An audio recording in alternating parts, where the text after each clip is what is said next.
Hi, this is Tom Osberg, aka Ginger Khan, and you're listening to Void Signal with Brian McClelland.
Today by Eric Kristoffer from what's your band? What is it again? Barcode Scanner?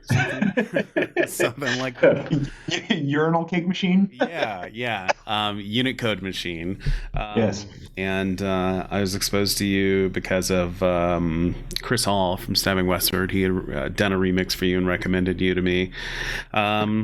But yeah, super high praise there. Right. Like, I was totally shocked that to find out that he recommended my project to you. Yeah, I would be thrilled to find out something like that myself, but still waiting. my time's coming. Any day, I'm gonna find out that someone cool, like, was all like, "Have you listened to Void Signal?" And someone else was like, "No," and, and then they were like, "Well, you should," and then they'll tell me, and then I'll feel vindicated, right? And yeah, it would be like, yeah, well, wait a minute. Oh, so that's why I got the spike in listeners. Right. Yeah, exactly. That never happens. But one day, soon, it will. One day. Right. Well, thanks for your time. I know that you had some, your mom is in the ICU, and, I hope that it ends up being all right. In the interest of candor, I just kind of want to talk to you where you are and just sort of hear what you have to say as a person, really. And I appreciate your music. The music will be interspersed in between, throughout the episode and everything. But like, just what's going on with you? Like, what's on your mind? What do you want to talk about? Yeah, it's really, sometimes it's kind of hard to hear. Like, so my mom is basically pretty much the only family I have left. Sure. And it's really I guess the phrase is earth shaking to have someone so close to you be the person who you're getting a message from, or not a message from, a message about being in the hospital. And earlier today, I got a message from her husband, and I say her husband because she's had like 10 of those. There's a joke behind it. It's like she collects husbands like most people collect Pokemon cards. Wow. Yeah. So she. But I got a message from her husband, and you said like, okay, we're transferring her to the ICU because she was in the ER, and I'm like, well, okay, it's the ER, I'm not going up, it's COVID. And then the moment I was told she was in the ICU, it was like, okay, this is serious, I need to go up there. So I went up there, and I got there, and she was lucid, and she was talking to me and everything like that. And by the time I got to a point where it was like I was about to leave, and she was at her normal self. So I mean, big scare. I'm still kind of rough over it, but like I understand that this is not my mom's time right now. So I've come to terms with the fact that my mom could go at any time because she's been a survivor of a number of different things between like familial abuse and spousal abuse and all these like crazy bad things. Mm-hmm. Most recently being the fact that she has liver cancer, but not basically not ever drinking. Like she barely drinks.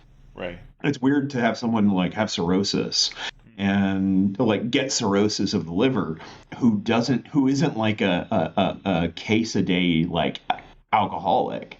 Right.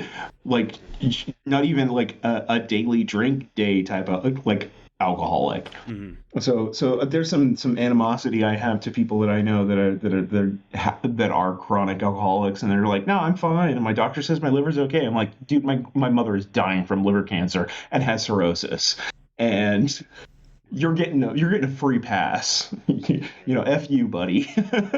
Yeah, no, I get that too. I mean, I'm somebody who has struggled with alcoholism myself, and it's harmful, and it is harmful, and it's so normalized. You know what I mean? Like, not to sort of divert too hard off of what you're going through or anything, but to be frank, like the pain and suffering and is kind of the core of my projects. Right. So it's like my own personal struggles, my own personal strife. So it's like, and I'm not trying to rein it back in, but like, and please feel free to share or overshare if you want. Right. But like, I mean, it's my choice. So it's of course you can overshare if you want. Yeah, that's the thing. But the thing is like artists create art out of their own personal, their personal experiences. So the pain and suffering that they experience, the joy that they suffer through, because in certain perspectives, you can have joy and then have it stolen away from you, and that's still a form of suffering. But pick someone half a dozen and the other. Please go ahead and espouse on your story. I just was gonna say that it's like I don't remember what I was gonna say actually. So Well, about the struggles of oh alcoholism. yeah, it's very normalized in culture. Like it's everywhere. It's so prevalent that it's like I never really realized until I made the effort to stop doing it that I was like, man, the expectation in sort of every social situation is that you will, and that you will, you're going to have some. And I was in a lot of social situations for a while there where it was like, it was the norm. Everybody was doing it, and if your friends are doing it, you want to be doing it too. And so it's yeah, it's Struggle. yeah, for sure, it's a struggle, but that's not super related. But it just occurred to me that like, you mentioned alcoholics, and I mean, like, how many something that you said stuck with me, which was that like, how many alcoholics do we know that we just don't say anything to, that we just like, we watch them drink and we're like, that's a little much, or that would be too much for me, or something to that effect. You might want to like, not drink as much because you got your kids with you and you're going to be driving home from the VFW. Right. Yeah. That kind of a thing. Yeah. But well, aside from I'm glad that your things are looking stable for your mom. Yeah. And while we continue down this dour and depressing exchange between you and I, honestly, it's we can definitely take this up a notch and make it way worse, or we can take it into a position and be like, hey, so people like to hear things about artists, and people like to hear things about you and me and all of these great things. And let's. I don't want to like try to take control of the situation and steer the conversation into a more brighter light, even though like we're talking about my work, which is not bright at all. Right. But like there's always a light at the end of the tunnel, and especially in the situation for my mom, she's going to be released potentially tomorrow. So Right. it's not like it's not like this instance or this incident had occurred and she's going to die tomorrow, or she's going to die within the next 7 days. I mean, she could get into a car accident on the way home. I mean, like, I'm not stupid. I understand that things happen, Mm-hmm. but like, prognosis is good. So light at the end of the tunnel, we move on. Right. No, I agree. And sometimes you just have to arrive at the same crossroads with kind of any situation, where you just have to say like, okay, well, if the treatment is the same, then why would I then? There are certain factors that need not be known or dwelt upon, right? Like, Yeah. so. Well, in light of that, I know that you mentioned, like yesterday or something, I think you were talking about how like you are like halfway through a new album. How's that going? It is going interestingly. I am. So my process is I generally tend to write music first, because for me, music is the emotion that I write from. The lyrics kind of come afterwards. Mm-hmm. The idea, the concept, the feeling of a song, the emotion of a song. Would you say that Yeah. you are good at writing lyrics? I can say that I've gotten better at writing lyrics. Okay. Am I good at writing lyrics? It depends on who you ask. I know that people have said that I'm actually pretty good at writing a hook. But whenever I hear the words, you're pretty good at writing a hook, I think of like the melody hook, not the like lyrical content hook. I've never had anyone explain it to me differently, but I've also never asked anyone, hey, so is it my melody hook or my vocal hook that actually is the thing that you like? Right. Okay. Well, I don't know. It suddenly occurred to me of like, do you have an opinion on it? In regards to an opinion of my own work, as if I can write a good song lyrically, I think that whether or not I write a song, I think whether or not a song is good doesn't matter. It's the fact that I'm trying to convey whatever my emotion is when writing the material. So when I say that, I mean that I'm not trying to make a song to be good or bad or I'm not intentionally trying to use specific measures or schemes or writing styles or anything like that. I'm just pouring who I am out. Right, sure. Whatever lands on the page or I guess in this case Google Keep notepad thing. I don't care if it's good or bad. I mean, I'm by the time I go back around and get to the mix down and mastering and all of that thing, if I listen to something and I'm like, this is hokey, maybe not do this. I know when things are objectively bad, but I don't quite know when things are subjectively bad. Okay. So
I mean, I'm always incredibly critical of my own work, or at least I always have been. I've sort of changed gears into this mode of, I'm just gonna pursue whatever comes to mind, and if something comes of it, cool. If nothing does, then all right, oh well, at least I tried.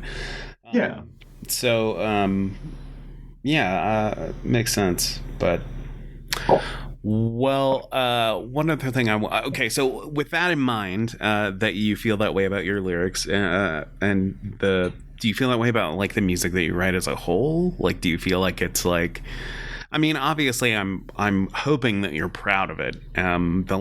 We recorded another interview that got lost due to a technical glitch, but you had referred to one of your releases as a dump, and I was trying to convey to you that we don't call our music dumps. Every EP, every single is a precious baby that we have, birthed into the world. Not we. I'm not a musician.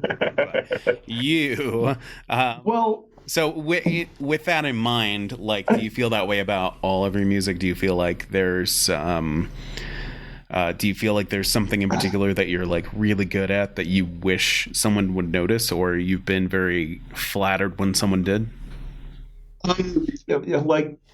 So one thing is to point out is that like there have been people who've noticed the fact that I quote unquote write a good hook, and they've brought this up to me that like you write killer hooks, like and by that a hook being like the standard pop style, like, oh yeah, this is so, like the lyrical content, the emotion portrayed by this like phrase in your chorus or whatever is really powerful, and it really means a lot when you listen to it, because it's like you can feel the emotion, you can do this and you can do that with it.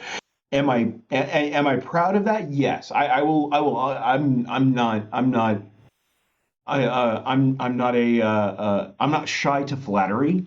But like I understand this, like scope wise. I mean, people don't know who. So anytime, Yeah. Drop some like, oh, new episode was total fire, bro, or anything like that. I listened to that. I listened to that episode of you and Chris Hall, and I was like, wow, this is a really great episode. Right. This is really great. You really got to some good points. Thanks. But the thing is like, when it comes to music, and then like addressing the fact that you're talking about my back catalog, my history of things. I look at my history as, well, yes, I can say that, a drop or a dump. I dumped an album or something like that. I really need to look at it as a basis of like, so these are not dumps, these are stepping stones. Right. Sure. So do I look back on fondness? No, I look back in regards to like, I look back at my music that I've created over the years, and I try to put myself in a position of someone at the time I was writing it. Right. And in lieu of trying to be myself currently, looking back at what my stuff does, and I'm like, yeah, that makes sense of why I was writing what I was writing at the time, because I understand the subject matter and what spurred those feelings or emotions. And then conversely, if I look at it from the position of where I'm at now, as an artist, as a producer, as a mixing engineer, as a mastering, all of those things, and I take a look back, and like I look at it and I just cringe. I listen to it and I cringe, because it's like, oh man, I could have done so much better. I could have been so much better in regards to mixing and mastering. But like through the process was like, the reason where I am at now is because I took all of those hits back in from my starting point. So I mean, like, my growth, my knowledge, my experience has come from my trials and errors. So what is it? You learn from your mistakes better than you learn from your accomplishments? Sure. Yeah. Well, I just, and I think there's truth to that, for sure. Like, I mean, I've always been a proponent of constructive criticism, and trying to impart upon somebody, the merits of what they're presenting. But I mean, like, I sort of transitioning away from that in just a little bit. I mean, it's kind of related, but I I feel like the ease of access and the fall of the barrier to entry into the music and art world at large is that sort of anybody can do it, but I feel like there are a lot of people who are and you know, this isn't like a slight against them or anything. As people, they may not just have the time or the chance, or they've never gotten the feedback that they needed or whatever to grow. But I definitely feel like there are a lot of people who just sort of are producing whatever and just sort of, they think it's great, and that's great. I'm glad that they do, but you also can't, the tide's risen, like you can't just do what you were always doing. Like, there has to be some kind of spark that makes you stand out a little bit. I mean, and in that respect, I think that, Da Vinci didn't just pop out making great pieces of art. Doré didn't just arrive on the scene, making these amazing woodcuts. Like, we don't see what led up to those things. And in that, I think that goes for music too. Like, when something's great, this new Stabbing Westward record is wonderful, but I think that it highlights that you don't see what goes into making that. This is a great record from a band and musicians that have been doing it a long time. Like, these are veterans at it. So I think that there's, I don't know, at least to me, I feel like there are a lot of artists that are producing things and putting them out too early. And I understand people have bills to pay, but I also kind of feel like maybe their art suffers for it. What are your thoughts? So when I initially started releasing material and putting it out there and giving it to people and doing all of those things, the barrier of entry to do those things was very high. I started I started writing and doing this style of music in the late 90s. I had like my own little sampler that I got for a Christmas gift when I was still in high school, and I got a keyboard as a Christmas gift while I was still in high school. The thing is that the best for me, from my perspective, willing to take risks, willing to push yourself, willing to produce something and then expose that art to people requires a lot of initiative. Now, that being said, there's like a small percentage of folks that are just, in it to just try to be like, I don't know, try to gain fame and celebrity in genres of music. It's hard because it's like when you're trying to talk about specific perceptions, you may not have the specific point of view needed to say, hey, you're just doing this as an attempt to try to gain clout or be visible to everybody. Because it's like, if you're a SoundCloud rapper or whatever, which the term SoundCloud rapper was like dated back in like 2015, so that shows my age. But like, thing is, I'm an incredibly successful SoundCloud rapper, if you did. But the thing is like, there's a difference between doing something because you think you're going to get famous from doing it, or doing it because you want to put your art out into the world of itself. Like, I've heard artists that like I listen to and I'm like, yeah, okay, like some local artists and stuff like that. And I'm like, yeah, okay, I understand what you're trying to do. You still need some work in regards to polish and production and final like mix down and everything like that. And then even on top of that, like your songwriting is immature, or other perspectives that someone as tenured as I am. Because like I've been doing this for 25 years, like writing music for 25 years. So it's like I have I wouldn't say pedigree, because like people didn't know who the fuck I was until like last year. Sure.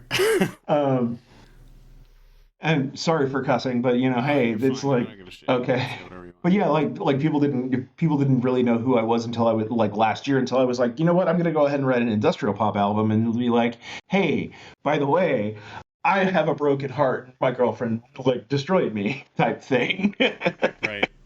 But like the whole thing is like if somebody's trying to produce art and then expose themselves to the world, if they're not doing it for if the only true reason they're doing it is because they want to share the art with the world, it doesn't matter how quick they're doing it. Because from the perspective of like the process of writing music, the only way you're going to get better at writing music is by releasing or by writing a whole shit ton of music.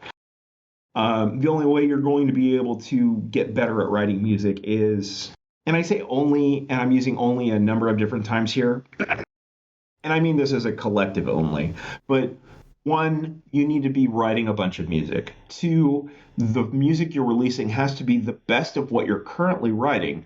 Three, you have to be willing and able to accept criticism.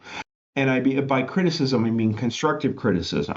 Or you need to find yourself a mentor or peers or a peer group that can actually like give you the feedback needed to make yourself a better artist. And like some people can't get all of those. Like you may be stuck in BFE like Nebraska. Sure. But like Reddit exists now. Yeah, well, of course not. No. But like you could be stuck in like Nebraska somewhere. But Reddit exists, and there are communities that you can join on Facebook, like for musicians or whatever, and be like, hey, I wrote a new song. Let me know what you think. And digging through the platitudes from people, because what you get is you get a series of people who are going to feed platitudes regarding like, hey, no, this is great. You're doing a great job, blah, blah, blah, blah, blah. Like that happy-go-lucky, like those are the ones you want to look at and go, okay, now let's look at somebody who's right, like saying stuff that actually means something. Like, yeah, I see what you're trying to get to, but like maybe you should try to do this instead. Or, hey, your drums are not mixed right. Maybe you should try doing this. That's the type of constructive criticism I think artists need to pay attention to. And but like, so back to the initial section of the question is like, do I think it's a bad thing for artists to do this? To be like, hey, I'm just going to drop like an EP on Bandcamp, or I'm going to drop an album on Bandcamp? No, I don't think it's bad. I think that there's a lot of risk involved. Like your personal mental health can take a big blow if you just drop something and you expect that people are going to pay attention to it or listen to it. There is a lot of work needed to just release a material, like release an album or release an EP. I mean, promotion, not like all of the stuff post recording, mixing, mastering, promotions, reaching out to DJs, reaching out to whoever. And like, if people listen to it and they just give you empty platitudes, but never do anything with it, like DJs and radio shows and Mixcloud DJs, etc. Right. I'm all those things. It doesn't really do anything for you. Like it actually negatively impacts you as an artist, because it's like, nobody's playing my stuff. Why isn't anybody playing my stuff? Is it not good? Right. That's like the initial response that you have. And I went through that. I like not like, the exact same way, but like I sent, CDs out to like DJs and record labels and everything like that. And I got the feedback that I got wasn't good feedback, but it wasn't bad feedback. It was like, here's a canned letter that I'm getting from like Metropolis Records. Right. So like people, if you're pushing yourself out there too early, expect that you're going to fall flat on your face, but it's your next actions that matter most. Right.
And I'm persuaded. I do agree with everything that you said. I think it also sort of reverts back to a kind of like just stay in your lane kind of a thing and do your thing for a while, like, and maybe not necessarily worry too much about like what others are doing. I think we got some dog barking. Sorry. Well, we'll probably have some in it a little bit. Okay. So yeah, but like, oh, yep, here we go. Yep. But Hi. I do agree with you overall, but yeah, I don't know. It's an interesting perspective to have on it. Like I don't know. I'm gonna need to think on that a little. Well, like, so to like completely package, summarize into like a box. Keep writing music. Release what you want to release. Be willing to accept bad or no criticism, and expect that no one will pay attention to it. Right. And then, nobody writes a hit album their first tryout. I mean, I'm going to. So, yeah, sorry to disappoint you. Have you not been paying attention? I'm a DJ, SoundCloud rapper. I got a lot going on. So, I don't appreciate your doubt. I mean, it's not about doubt to me. I'm just a single person. Right. The vast majority of people are going to pay attention or they're not. That's just how it works. Well, we're going to allow negative Nancy's in the void signal Discord server. Everyone in here has to tell me how great I am all the time. Well, I'm excited to hear what you make next, and I'm excited in the direction that the album's going based upon your thoughts on this subject. So I'm curious to see how that would translate into your music. That also kind of brings me to another question.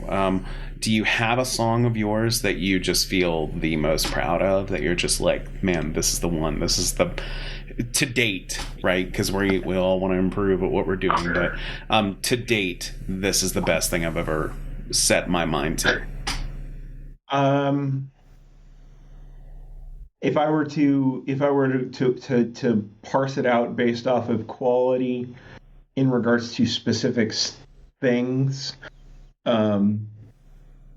I would say that emotionally, Falling Down is probably my best track that I've written, for lyrical content, overall structure, so on and so forth. For creativity in regards to the style and genre and stuff like that, I would say that This Collapse is probably the one that really speaks to diversity of my capabilities as a producer. Okay. Okay, cool. I will include those on this episode somewhere. Okay, have you seen Raised by Wolves? The TV series? Yes. Amazon series? It's on HBO. HBO. No, I haven't. So the weird thing is, I don't really watch a lot of television. What exception for this? What I do watch is I generally stick to mostly just stuff I can find on YouTube, and by that I mean everything from people examining Christian apologetics to idiots in North Carolina playing video games. Okay, all right. When it comes to and the thing is because I don't watch a lot of I don't watch a lot of television. My time that I spend quote unquote watching content is generally parsed down to I have 15 minutes between working out, working on music, doing something else, or sleeping. If that 15 minutes or 20 minutes or however long is going to be spent, okay, well, I don't have enough time to invest in watching a series or watching an entire episode of Letterkenny or something. So I'm just going to go ahead and pop onto YouTube and chill and listen to something else that's not industrial music, that's not my music, that's not That sounds some guy talking about. because Huh? that sounds fucking boring. Yeah. God damn it. Like, I wanted to talk about Raised by Wolves. It's so deep. It's got a lot going on, and you're just fucking sabotaging this shit. I mean, I can't help that I'm fucking boring as shit when it comes to hey, like you seen this culture. Oh, no, I haven't. I've just been watching fucking YouTube videos for the past 8 years. I'm not Look, sure what year it is. I mean, to be fair, there's like some very good content available on YouTube. Like, Oh yeah. I bet your podcast is on there. no, it's not. You fucker. It's not on there yet. I haven't made the transition yet, so goes to show how much you're a listener. Huh. But I don't know. I just sort of I don't really watch TV all that much either, or series or anything. But like, I made an exception for this because it was Ridley Scott, and it was like crazy Ray Punk sci-fi story, and it's wonderful. But I'll spare you since you're. Well, I mean, I made an exception myself. Like one of the things that I had watched recently, and by recently I mean like in the last 4 years, was Man in the High Tower, and that was a great series. Like, you know, it was great to see that entire like theoretical like history Right. from the perspective. What was it? Bradbury? I thought it was Philip K. Dick. Oh, that's right. It is Philip K. Dick. That's right. But the Philip K. Dick Man in the High Tower. Just watching that and going like, oh man, this is so great. Just like seeing the historical juxtaposition of reality as if, you know, the Axis won, Right. type thing. It was very interesting to see that, and like interesting to from a because I had in my high school days I actually read a lot about like and not to sound like weird and creepy and stuff like that, because I like to call myself the whiskey drinking Mr. Rogers of the scene. Right. But I had really like got into reading a bunch about the Axis, predominantly, you know, Germany during that time period of World War II, and reading the atrocities and reading all of this stuff, and reading like there was a book that I had read when I was in high school, or not even high school, in middle school. For those people who don't know what middle school, I guess you could proxy call it junior high. It was mostly just like the book was called Tales from the Third Reich, and it was mostly generals and like some like direct subordinates of those generals talking about like the atrocities of war and what they did and what they were asked to do and stuff like that. It was just like, what? But the thing was, is like reading that as someone who's like, you know, 13, 14 years old and getting exposed to that and being like, this is a very dark time in history, and watching how our own political system had happened in the last, like, you know, few years, seeing, you know, history kind of repeat itself in regards to like, you know, the suppression of press and the suppression of people's.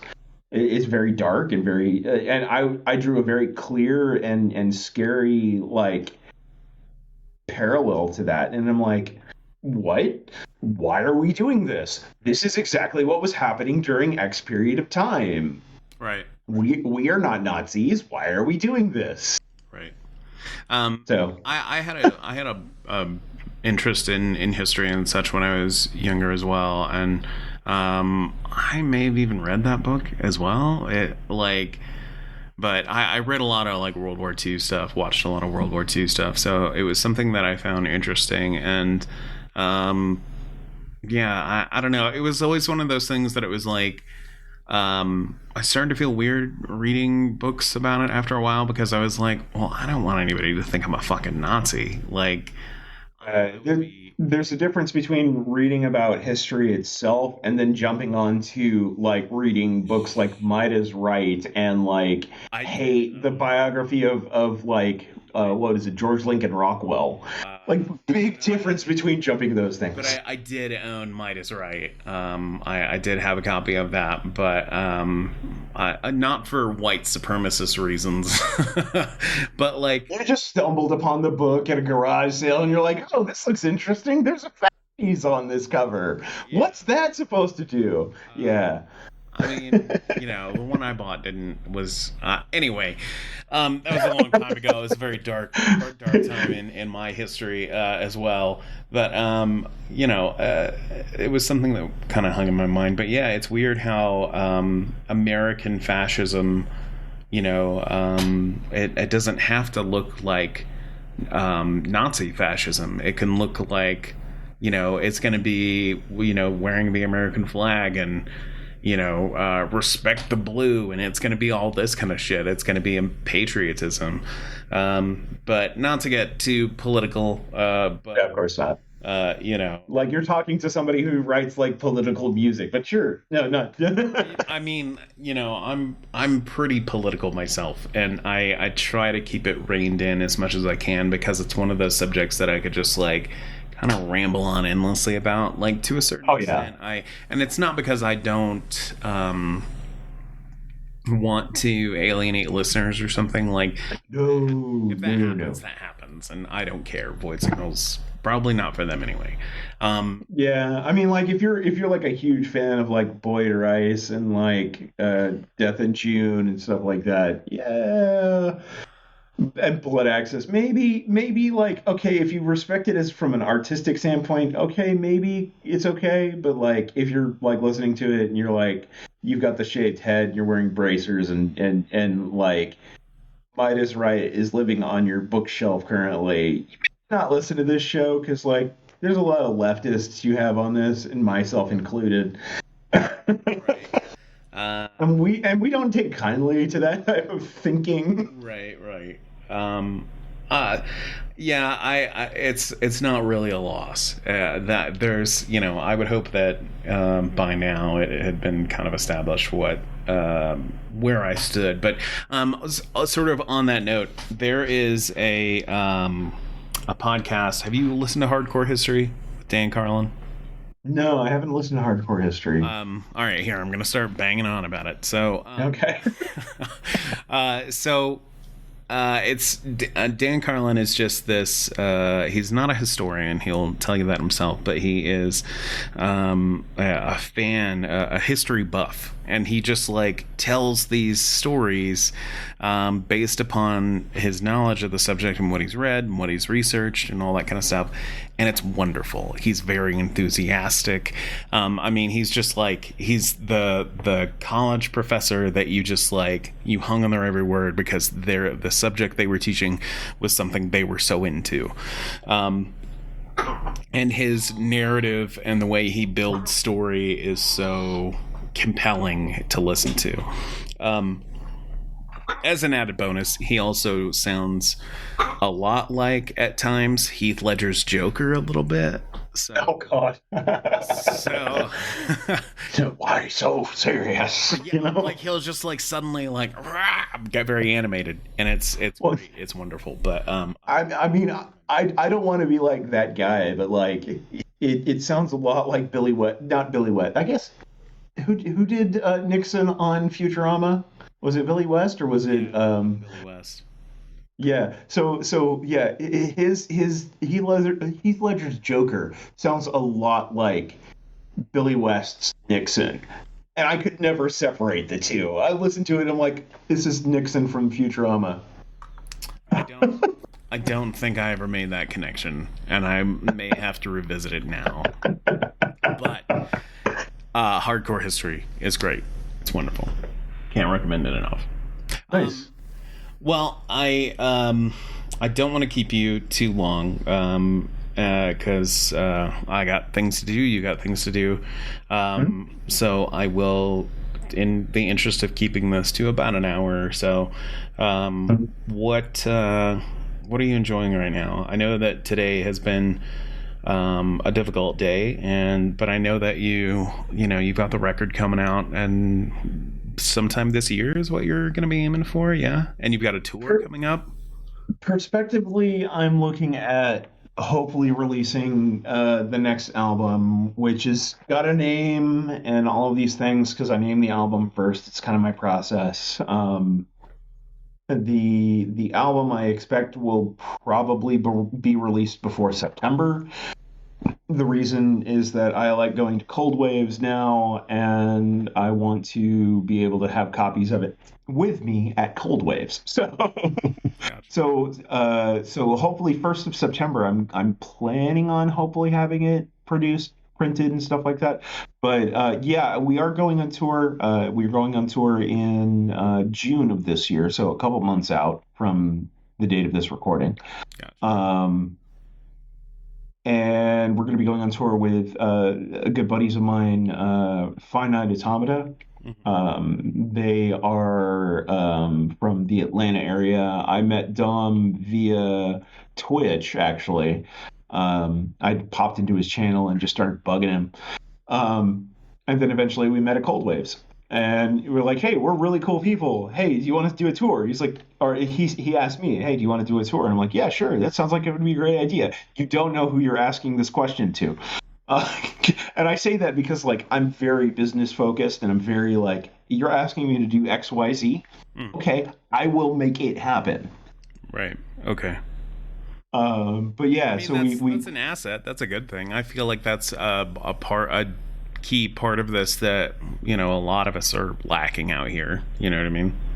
Well, I like my incessant drive to make my art and to produce my art and to push my art and do what I do has been something that's been a part of me since I was a child. Like, I've always wanted to push myself to be something better than what I am currently.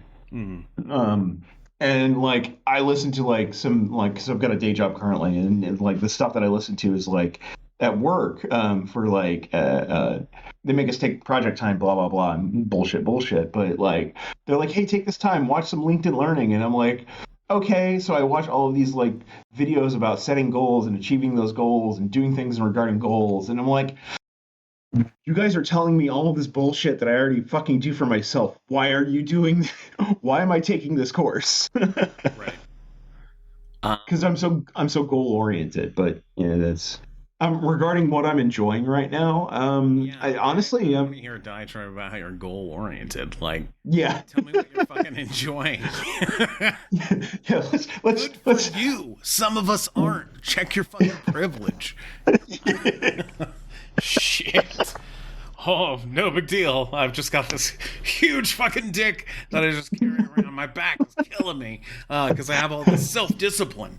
Oh no, it's very small, but like the rest of that size is actually contributed to self-discipline. Oh, see, okay, but it's you win some, you lose some, right? Right. So what the fuck? What are you enjoying right now, actually? So in regards to enjoying things right now, all right, so I'm gonna just kind of like do a quick fire shot here. So I'm listening to a lot of in my free time when I have it. I'm listening to a YouTube podcast guy called Paulogia, which is a guy who is a former Christian who examines Christian apologists. And kind of breaks down what they're saying and then tries to apply it to history. I'm listening to my friends' music, my friends being the band Amulet from the DC area. I'm really digging their stuff. I'm digging my friend's stuff from Ashes Fallen. Now, friend here, I'm going to probably name a lot of goth rock bands. Even though I do industrial music and was like, like crossed arms, like staunchy elitist industrial guy type thing. I like all music, so fuck it. No elitists listen to this. Yeah.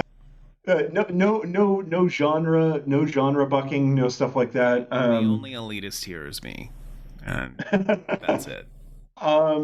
Kenzie Burke's stuff. So like Fires, some of the Fire stuff. I've been going back and listening to a bunch of Watch Clark stuff since I did a remix with him.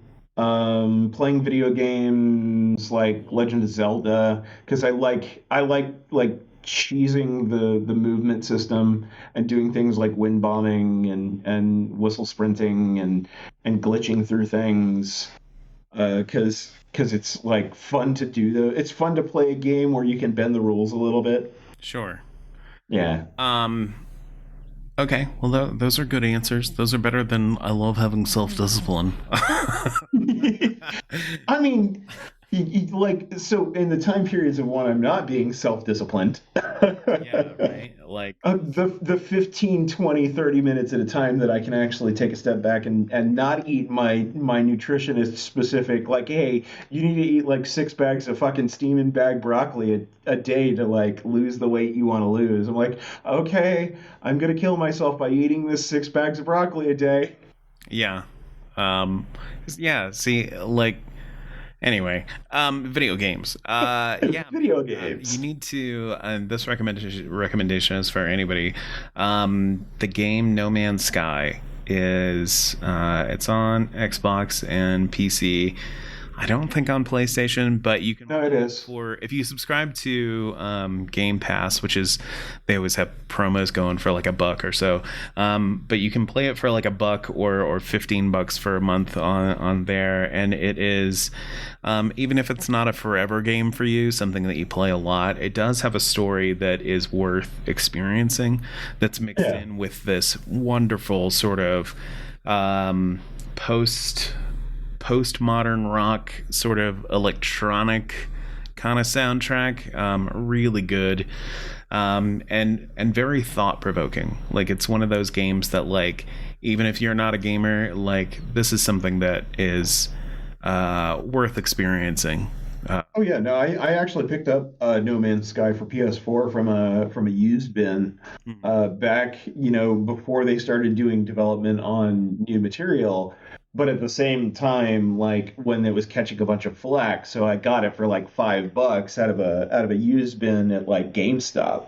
Yeah. So I pre-ordered, and I don't normally pre-order games. That's what's really weird.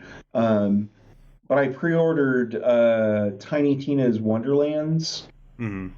because I loved the Tiny Tina character from Borderlands 2 expansion. That was a fun game to play. I don't normally like shooters. It's like, oh, this is a great game.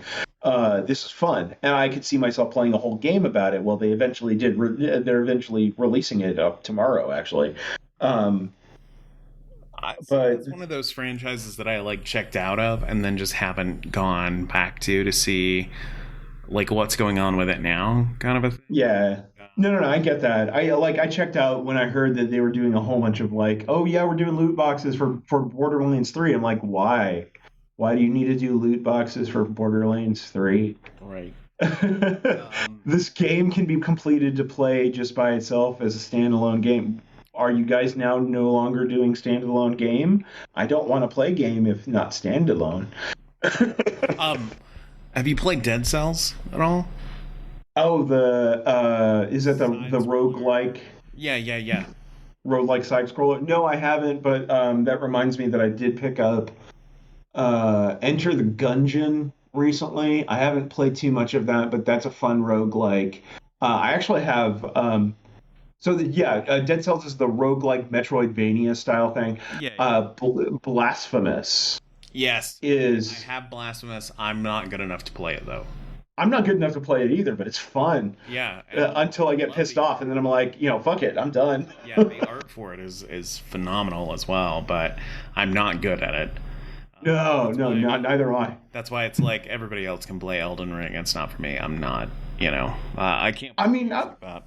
I was okay with Bloodborne, but like not hugely like into Bloodborne. Like Bloodborne has the aesthetic that's really good, but like the timing and getting everything right, the parry system being guns and all these things, it's like, can I just play a game that's like this, but like more like a beat 'em up that's not Devil May Cry? Right. See, I mean, that was my problem is that I went into it expecting to be able to play it like the combat system from like Arkham Asylum or, the Assassin's Creed series or something like that. I wasn't expecting to go, have to, like, if you miss this, like, you fail and you're stupid and you die. And this is what happens to stupid people with big fingers. Yeah. That's how it I mean, made me feel, and I didn't like that one bit. Yeah, I'm still like I put it down and I need to pick it back up and go through it again, but I got stuck in a loop at Bloodborne at a certain point. And I'm like, all right, I need to really like not suck at this game before I can actually like play this game. So that's why I'm really excited about the next Legend of Zelda Breath of the Wild 2, because like it's not going to require bloodborne level precision. And I pre-ordered, and by pre-order I mean like this is a company who just releases games that have been previously released, so all the bugs are out of it. But I previously pre-ordered a combo pack from a company called Limited Run Games, and they have a combo of Rondo of Blood, Castlevania Rondo of Blood, and Castlevania Symphony of the Night for PS4 because I loved that game. And if you loved Castlevania Symphony of the Night, you probably like what is it? Blood. God, what is it? Blood Rain? No, it's not Blood Rain. God, what is it? Like, hold on.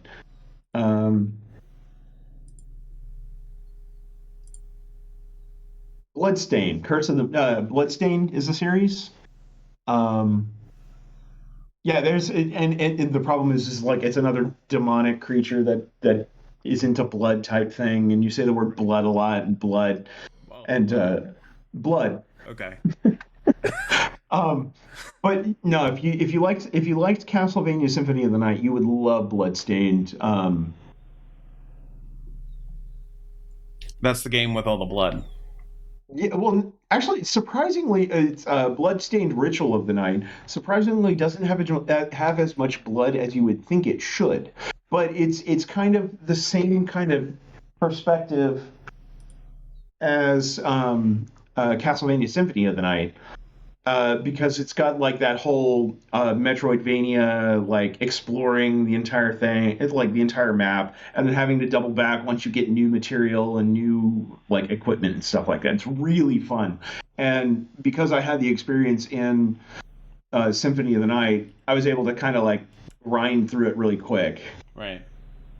I haven't beaten it yet because I'm like, you know what? I don't want to beat it. I want to get it to 100% before beating it. So I put it down and I stepped away and I wrote 2 albums. Wow. So any day now you're going to return to it and beat it, right? Yeah, any day I'm going to have to return to it and retrain myself how to play the game because it's been that long. But I can pick up Legend of Zelda every other week and be like, hey, I'm going to go ahead and like use a couple of bombs and launch my ass halfway across the map. Exciting.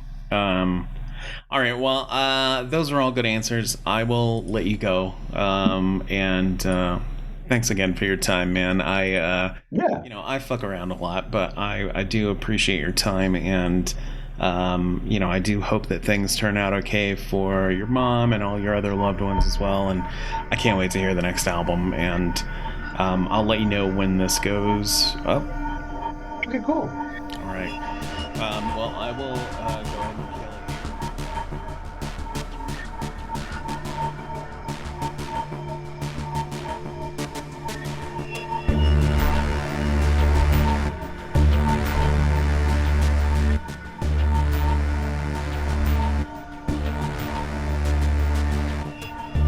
If you enjoyed this episode of Void Signal, you can visit voidsignal.net to make a small donation to the podcast. Even just $1 here and there helps. You can also find merchandise, stop by, buy a shirt, and help support the podcast. Otherwise, you can click all the social media buttons. Those help too, and I appreciate it.